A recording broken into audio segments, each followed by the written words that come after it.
in long. Continue. Okay. No, no, I was about to say technically you haven't seen me in longer than that. I know. No, Like in person, I don't even. I feel like you had hair the last time I saw you. what you thought I had what the last time you saw me? I said I think you had hair the last time I saw you. No, it hasn't been that long, Corinne. Maybe not. I might be exaggerating. It's a bit of an exaggeration. I mean, I am. That's what I do. I exaggerate. But like I said, To make a point. To make a point. And the point is, I ain't seen your ass in person in a really, really, really long time. last time I saw you was you were engaged, but you hadn't got married yet. Okay, so that's at least 5 years. Yes, it's actually probably about longer than that. You may not have seen me in about 8 years, 8 or 9 years, at least. Where you been? But L.A. But you know the funny thing is that one of the reasons why I asked you, I thought about you when I was doing this is that we saw each other so frequently for so long that there's no real sense of time about when that stopped or when it didn't. Um, and in particular, I think about you always, and it's because when we first met, which was really oddball. You were working the front desk in an Adidas sample sale in not Tribeca. It was over by where the No, 40 it was on the corner of Broadway and Houston, right, and you 599 Broadway. exactly. Wow. I know this because that's where I was almost 20 years ago to the day when 9/11 happened. Well, given a perfect segue, what was that like for you? Working at Adidas or 9/11? Not working at Adidas during 9/11. Oh, I It love was this. This is gonna be great. Go ahead. Go an ahead. interesting day. Funny story. I was okay. Back up the story. Hi everybody, Nico Robinson. I have many, many names. Kenji knows me as Corren, so he may say that out loud. Officially on paper, I'm going by Nico Robinson, but Kenji, you can still call me Corren. Okay. Second, I'm awesome. Third, I'm still awesome. Okay, let's get into the story. So, what had happened was I was shooting Bilal for Levi's, and I think it was BB King's later that night. So I was dressed like with wedges and a skirt because I was trying to be cute, but also like do the photographer, but like be really cute. And when I got to work that day at Adidas, that was back when there were manually operated elevators still existed in New York. And this was like one of six. And the guy wouldn't come down. And I'm notoriously late for everything. So I'm like, come on, I'm trying to be on time, bro. Come on, come on. He finally comes downstairs and he's like, yo, a plane just flew into the World Trade Center. You're not gonna believe it. I was like, bro, stop messing around. Like, I'm late for work. He's like, you got your camera? You got your camera? Like, yeah, I got my camera. He's like, yo, come on. I'm like, I can't. I'm gonna be late. He's like, trust me, you're not gonna just come on. Takes me to the roof, and I swear, in my mind, it's like a slow motion scene from any action film you've ever seen. Going up the steps, get to the top, push open the door, gorgeous blue sky, like not a cloud in the sky, like that shade of blue haunts me. It's the most beautiful thing because the next thing I saw was a hole in the side of the tower. Like, oh shit, that's a hole. It's on fire. And the first thing I remember thinking was, what about the people who are above where the plane hit? And then I got this, I don't even know how to describe it, horror, shock, grief, like everything at the same time. I'd never experienced anything like that before. And I called someone. I was still taking pictures. I called my friend. They're like, yo, where are you? It's like, I'm at work. I'm on the roof. I'm getting pictures. A plane just flew into the World Trade Center. And she's like, you better get down before another plane fell out the sky. Like joking, because we didn't know what the hell was going on. I'm like, yo, the FAA fucked up, you know. And as she says this, I see another plane hit the other tower, and that's when it like clicked. Like, oh, this Yeah. is something. This is other. Like, I don't even know how to process what's happening. And then like my internal survivor mode kicked in, so I'm still taking pictures. but I work at Adidas. So I go right to the showroom, take off the heels, take off the skirt, take off the little cute top, go through the racks, get a tracksuit, some kicks, a backpack, went across the street to Duane Reade, got like bottles of water, Snickers bars, because I don't know what's going on. I just know I'm gonna need water and Snickers bars. Had a handkerchief in my purse, so I was ready. But then I'm like, okay, we gotta call people. Try to call my mom, can't get through. Try to call my dad, can't get through. Aunts, aunties, uncles, cousins, can't get through. Cell phone, don't, nothing works. I'm like, yo, this is crazy. Then we turn on the radio, remember those? And they're like, something's going on at the Pentagon. I'm like, what's happening? Oh my God, this is like the most serious thing in the world. And it all happened. It all happened. It, if you would ask me to guess, looking back at it now, all of that started happening within 30 minutes, 25. Because I remember it personally this way. My dad called me. I was sleeping in, and my girlfriend at the time had to leave my place to go to Jersey City. So she had to take the path under the Twin Towers. And, I'm a sleepyhead, man. I'm not a morning person. So I'm trying to get some. My father calls me, and in his really stern voice, you don't have any business down at the World Trade Center today. And I say, no, Dad, why? He said, turn on the news. And it's the same thing. Like, exactly when I turn on the news, everyone in New York remembers the first hole. Because we're all like, what the hell is that? And I remember I said to my father, what nut accidentally flew into the World Trade Center? And so we're chatting about it for a second, and then while we're on the phone, the second plane hits.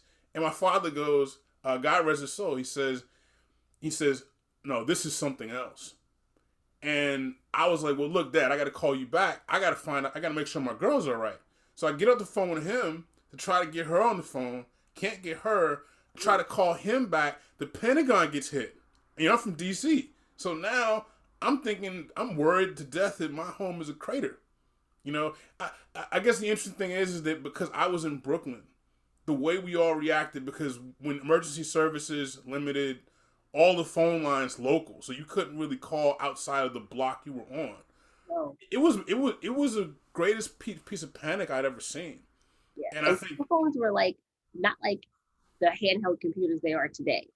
I don't even remember if I had an actual phone yet. Well, I must have had, but it was like the little Nokia jump off with buttons and the green screen. It wasn't like the handheld supercomputer, like, oh, tell me, what position is Mars in 30 seconds, 3 days from now. Right. We wasn't doing that. It was like buttons. And I don't think I had one. I think I still had a landline. But and I love the way we're just meandering all over. but it is a key thing, because for all of us, and at this point in time, we were all in our 20s. Yeah, I think so. I was a baby, bro. I think you were. I think the age difference between us, you were like 23. I think. Really? 21. 21. Oh, all the worst. And this was really crazy. Before I even got back to New York, like high school, did really great. Super nerd, studying to be a doctor. That's what I thought I wanted to do.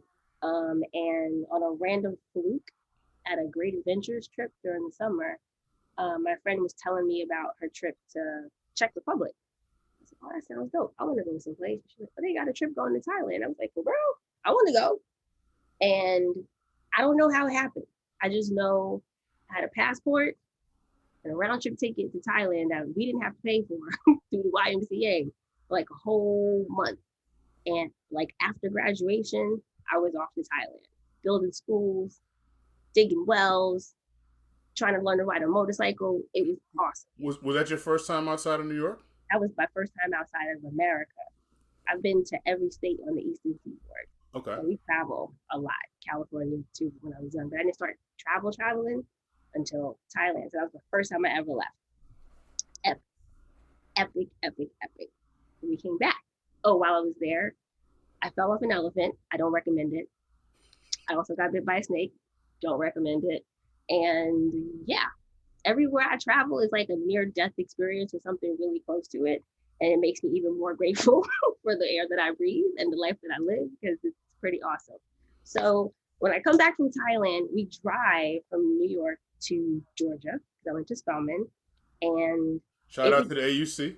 it was great. It was great. It was great. It was the first time I was ever in an educational institution with all women, and also all women that look like me.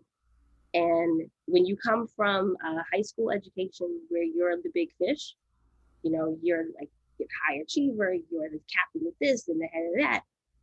It's strange to go from I'm the man to everybody in our freshman class was the shit. Like nobody was slacking. Everybody was like top of their class, killing it.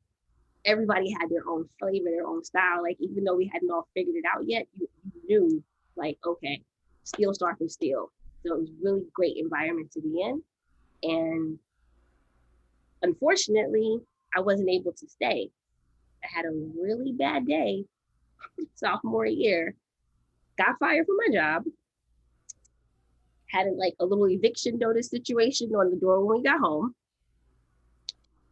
The Burstar's office was like, if you don't give us XYZ thousands of dollars by end of day, you can't come back. Really? I don't think how this is going down. Mom, Dad, help. We're like, well, just come on for Christmas, we'll figure it out. And I never went back.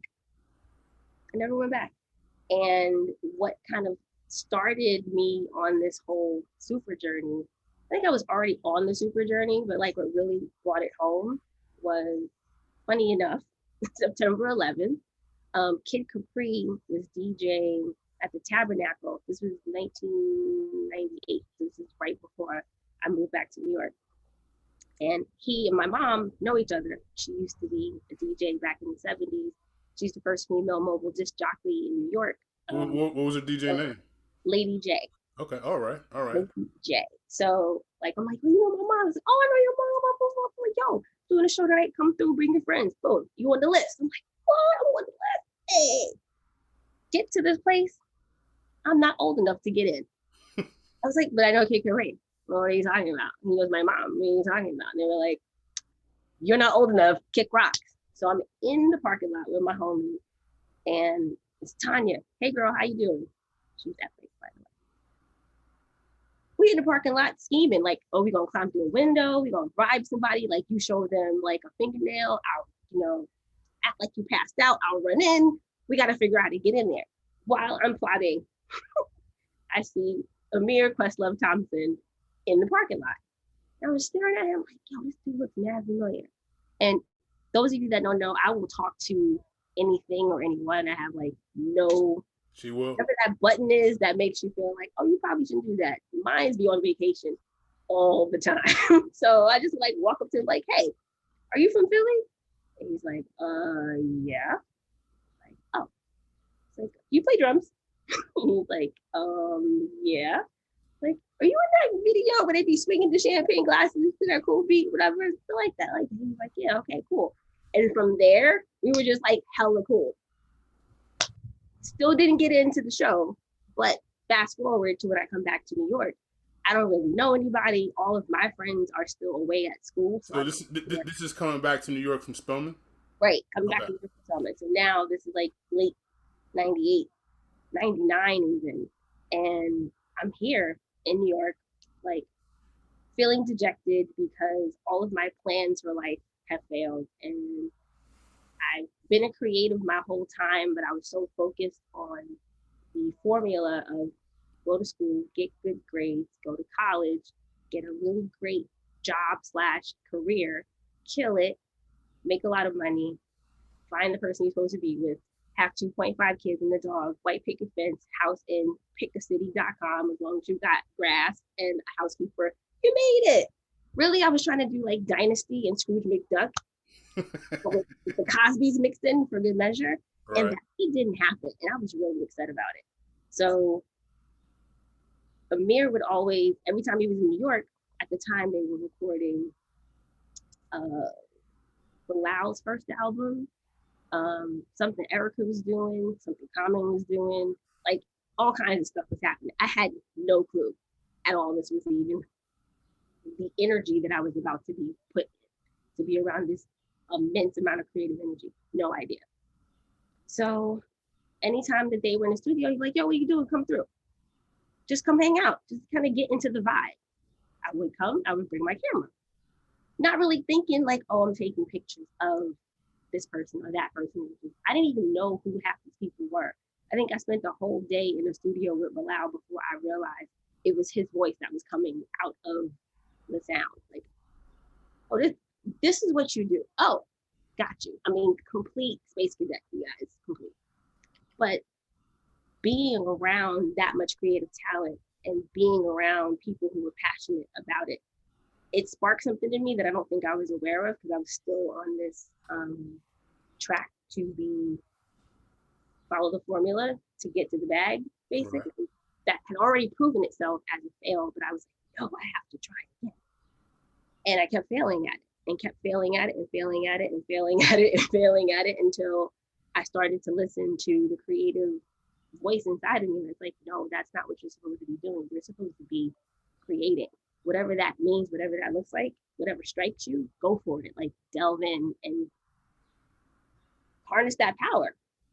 It took a really long time for me to figure it out, but I'm very grateful to all of them because that time, even like being at Electric Lady and seeing okplayer.com for the very first time before it was anything, and Will I Am being there like, yo, this is gonna be fucking awesome, dude. Like, yo, we're about to change the future. People chatting about this is gonna be great.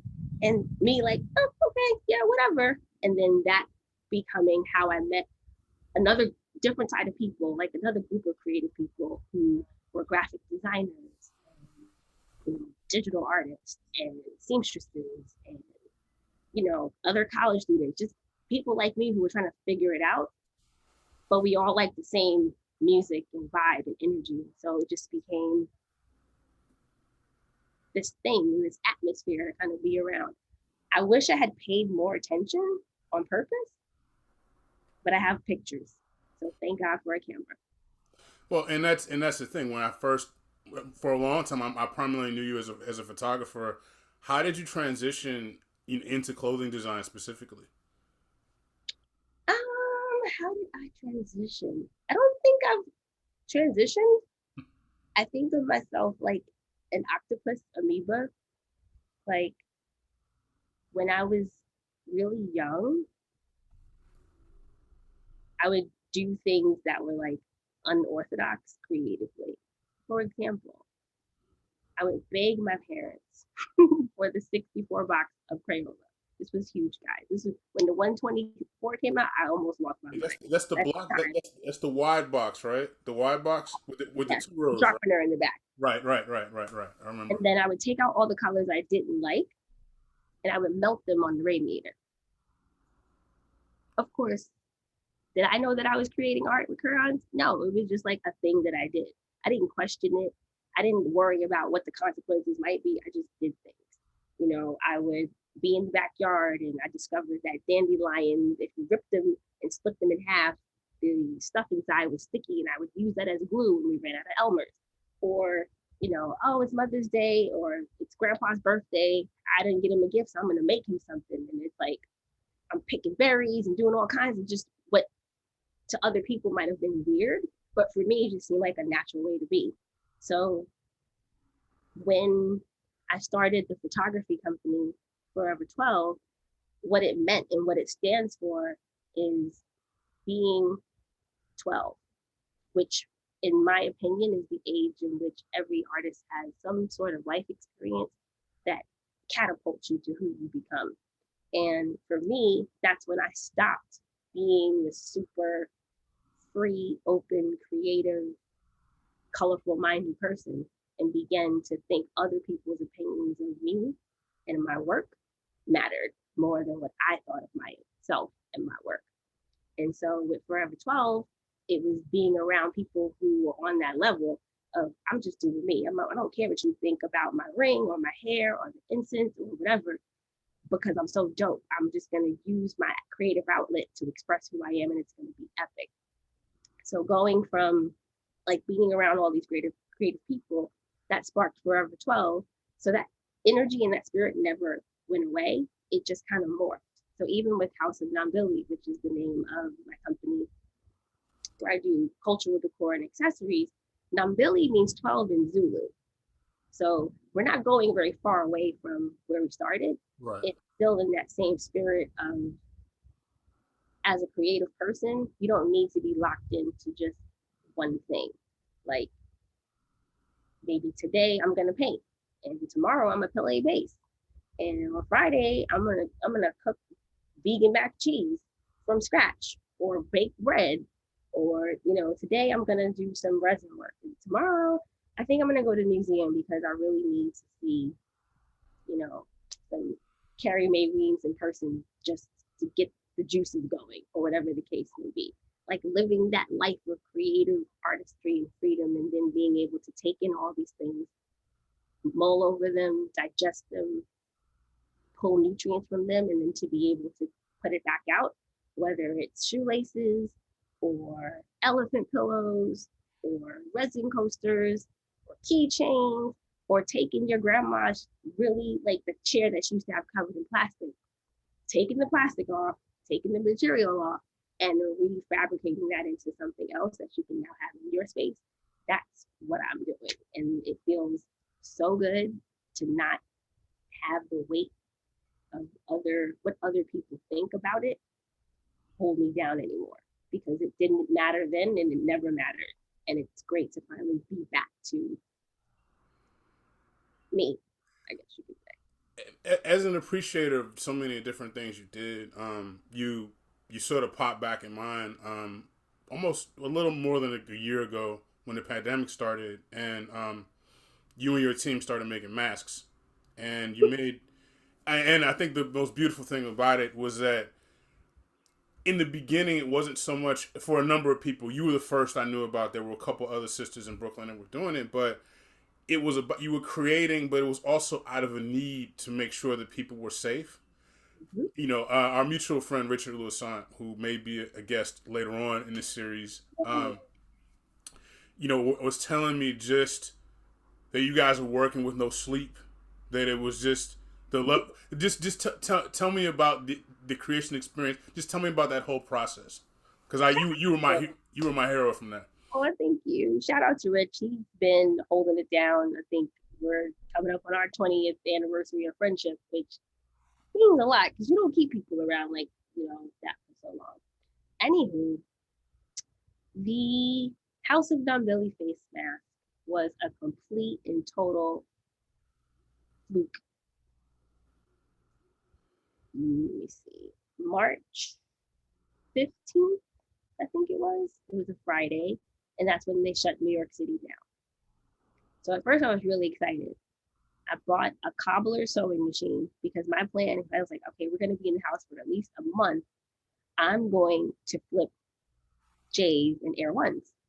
I saw the sister online doing it. I was like, yo, that's dope. I think I can do that. I got some ideas that I want to play around with. That's where I was going with it. When we were told we couldn't leave our home without a mask, I was like, okay, I have tons of fabric. Like, let's make a mask out of fabric. How do you make a mask? I don't know. Let's sketch something up. Scrolling on Instagram, came across Joanne's post for like the blue mask that surgeons wear. Right. The disposable ones, very similar to that, but with cotton. So I made one for me, made one for my husband, JR, and we went to the store. No big deal. We went to the store. And this really nice houseless man said, oh, designer mask. I like that. And like a little light bulb went off, and I was like, designer mask. Like, ain't nobody gonna be trying to buy that. I think I'm trying to buy milk, cheese, butter, bread, bacon, all the things that I don't eat. So I'll just get all the kale. Like, I'm okay with that. Y'all leave the kale. You take all the butter and cheese. I'm good. So we took some pictures, posted on Instagram, like, hey, got a compliment. Like, this is how we're staying safe. And I think it was Victoria, DC photographer. Oh, okay. Oh, yeah. Of course, Ford. Yes. Big shot. Yeah. Yes. Sneak shot. Shout out to Vicky. Shout out to Victoria Ford. Vicky. She hit me immediately and was like, I want one. How much? And I was like, really? You trying to buy things that I'm like, I don't even know like what to charge. no idea. Like that wasn't where my mind was. And I'm like, oh, okay, I'll make a couple of more. I think within 2 days' time, we had, and when I say we, I literally me, myself, and I. It was my husband and me in an apartment under 700 square feet with zero space to do the following. Well, I'll get into the process in just a second. Let me just try to stay on track and answer the questions. As y'all can see, I take a really long time to answer one question. So focus. Started making the masks, started selling the masks. Someone reached out to me. I think it was Simone, who is a healthcare worker. Shout out to healthcare workers. Thank y'all. And she's like, hey, these are really cool, but can you design it in such a way where I can put an N95 filter inside of it? Ooh, that's a good idea. Started, tweaking with that. Same day, I got a message from another friend of mine. Shout out to Yazra. And she was like, yo, my son needs a mask. Like, do you make Oh, these in his size? shout out to Yazra. I'm a fan. Hey, Yazra. Love her, love her. And I'm like, ooh, okay. So then I tried to like resize what I'd gotten from Joanne's, and I couldn't figure out the math of it. And I was like, okay, well, this is cool, but the sides were kind of open and it didn't make me feel safe around the nose. So I'm like, all right, let me try this. So I started sketching and playing around with stuff. And it took like a day to redesign the mask to what it is now, which is kind of like the ninja style. Mm-hmm. And because at the time everyone was don't touch your face because like, you touching doorknobs and handrails and, the subway, God forbid, and your Metro card and your phones. People's phones are really, really, really germy and they don't clean them enough. So all that's happening, and then we're accidentally touching our face. So like, if we can get a mask that covered a good chunk of your face, that would be useful. And that's how it started with the mask. So it went from 0 to 100 really, really fast. And as we were driving through the neighborhood to deliver an order to someone, I noticed all of Bed-Stuy, nobody had masks. Like, there was no COVID in Bed-Stuy. This was still at the time when the myth was Black people don't get COVID. Remember that? Yeah, I remember that. That lasted for like six. Yeah. It lasted for like 6 weeks. We were like, he's like, we're safe. No, we're not. No, and it's and they were like, gotcha. So that's when it kind of hit me like, okay, well, how do we make masks to just donate? How can we do that? I don't know, because at this point, the amount of orders that are coming in is like really, really outside of what I can handle. I think in April, I had to try and find someone to help me sew masks. It didn't work out with the first person. Just if I'm keeping it 1,000, I think I didn't fully understand how to delegate and explain what my needs were to the person that I had hired to help. So it was a great fail, but a fail to success, because the next person that I worked with, I knew exactly what I wanted, and I was able to translate that in a way that was useful and effective. And together we were able to make and donate over 3,000 masks. Beautiful things. Yeah. And did that open has that opened a lot of doors for you in terms of projects that come to you or notoriety or other things in the last year? And no. Yes, it did. Well, the cool things that happened while it was like still fresh. So this would have been April and May of last year. Well, what happened was I knew how long it would take to make a certain amount of masks. And I tried to stagger it so that if I got an order on like the first of the month, I knew it would take me at least 2 weeks to get it out. So I'll, be transparent, let people know what's going on. When I lost the first person that I worked with, it put all the work back on me. So in addition to running the social media, the website, procuring the fabric, washing the fabric, ironing the fabric, cutting the pattern, sewing, prep, packaging, cards, business cards, issues with people's orders, issues with the post office. That is a whole nother podcast, bro. Real talk. Still being terrified because I haven't seen my family in person because we don't know what's going on, so everyone's staying away. I'm still in this really small space with the person that I love very much. But they're doing their thing, I'm doing my thing, and it was a lot until we were able to get more help. It was very intense for a lot of time. The great things that happened were D Nice called, like, hey, so you made a mask. I need 10 of them. Can you overnight them to me? Yes, Derek, yes, I can. No problem. And Shout then out to to D get on Nice. quarantine was just like, OMG, this is epic. Shout out to D Nice.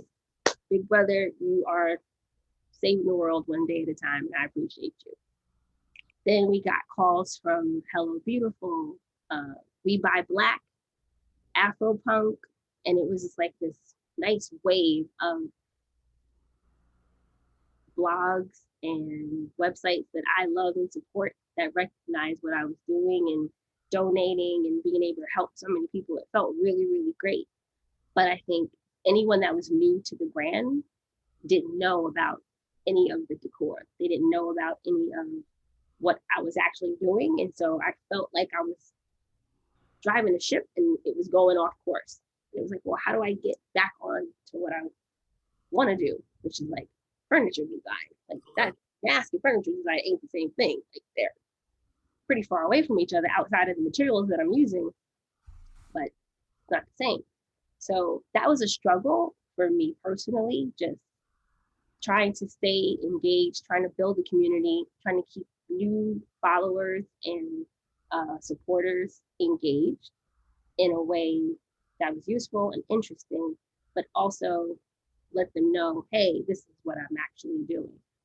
So now that I have space and time to think and quiet, there's no police presence and riot gear outside of my window 24/7 anymore. Like the environment has changed. I can feel the creative energy has shifted and that has changed. And it's all positive. So I'm really grateful for that. Well, question, on your LinkedIn page, and it jumps out, probably bigger than your name and bigger than your company name, is black owned. And, Ah, and what to you? I mean, there are a lot of things you described, but what does it mean to be black owned and to be a black owned business? it's pretty cool. It's really, really, really cool. To be honest with you, I shouldn't be surprised. I think both my mother, my grandmother, and my aunt, they have all exhibited entrepreneurial tendencies, if you will, throughout my life. But I don't think I ever put two and two together. Like, oh, Auntie has a makeup line. Yes, I'm my makeup line. I'm helping put the labels on. I didn't think this is a black-owned business. So it's nice to be an entrepreneur, to say there's a need in the community and I can fill it, and this is how I can do it. And to have support of the community, to have support of family is priceless. It's been a really, really awesome and epic ride in Germany. And you talking about furniture design, and now I'm, like, my ears sort of perked up because I've learned a lot about it in the last couple years, or at least it's caught my eye in a certain way. The older you get, the more you focus on having pieces in your home that are actually going to be there. That you don't stub your toe on, or the cat doesn't scratch up, or whatever it is. What is your sense of aesthetic when it comes to something you want to design that to sit on, or for to dine with, or to sleep on, or whatever your creative sort of scope sees? Like, what do you want to achieve in that arena? I think the idea of form and function is what's always forefront of mind. You want something that looks pretty, first and foremost. Is it pretty? When I look at this, if I get on, oh, what's that lady's name? Marie Kondo? Do I love it? Yes or no? That's the first thing. So I want it to be pretty. But then once you get past the pretty, it's like, oh, this actually has a purpose. Funny story. So I've just started recently playing around with glass and resin, and I made a incense burner or holder for my parents' anniversary. Shout out mom and dad, 32 years. Woo. Congratulations, So beautiful things. yeah, it's a beautiful thing. And so the process is required, and I like tools. Anything that has like a power tool, hammers and nails, fire, sign me up. I'm here for it. So this process requires a power drill, a diamond tipped drill bit, and spray paint and resin and all kinds of fun stuff. So I really get into it. So I went all out. I mailed them the gift. And my mom sends me a picture, and she has hung the incense holder on the wall. And I'm like, Mom, that's not what it's for. It's actually for this. And she was like, oh my God, that's amazing. This is brilliant. This is the coolest thing I've ever seen. And that's the reaction that I'm always going for. For her to get this thing in the mail that she didn't really understand what it was, but she was in love with how it looked so much that she wanted to hang it on the wall. And then when she realized it actually had a function that could enrich her life, whoa, mind blown. And now she's like, I need to order more of these. How much are these on the website? What's going on? Hurry up and finish. Put them on the website. So, with all the skills that you've learned, between Forever 12 and your current incarnation, please pronounce it for me so I don't. House of Nambili. Nambili. All right. I was tempted to say Namdi, which I did not do. What are your plans moving forward? And what's your outlook as we slowly but surely seem to be crawling back towards moving around in the world and not being, handcuffed into our residences? Well, now that I have space, I wouldn't even mind being handcuffed to the residence. I'm very happy here. Neighbors are far away, and we have grass, which I didn't have all last year. So I'm here for nature. You're still in Brooklyn? No. Okay, where are you now? I moved down south. To where? Another state. Oh, well, fair enough. All right. See, a state with sun and trees and birds. The beautiful nature of doing this with you is that we can go backwards, forwards. We should have led with that. Oh, right. Well, okay. I'll put it to you this way. What led you to leave your hometown, your home city of New York? We left Brooklyn, New York because of COVID, cops, and Karens. I'm kidding. I'm not kidding.